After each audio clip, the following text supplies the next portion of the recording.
Smart cameras send images to your phone via Wi-Fi. First, determine the number of cameras needed. Count for doors, high-traffic rooms, and even basement or off-street windows.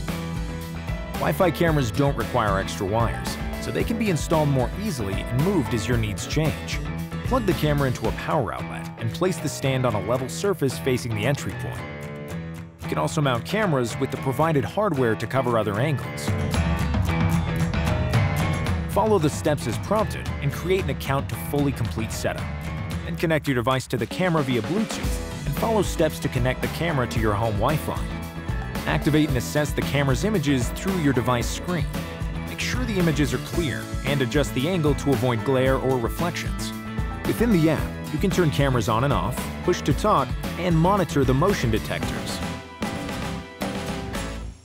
Once you've installed the Wi-Fi-enabled garage door opener and connected it to your home Wi-Fi network, you can control access and other functions from your smart device. Use the app, test opening and closing the door. Then press your wall-mounted button or remote control to open and close. You'll know it's working when you receive an alert. Within the app, you can see and monitor a log of when your door is in use, create a virtual key for a one- or multi-time use, and set smart rules like closing your door at a specific time each day.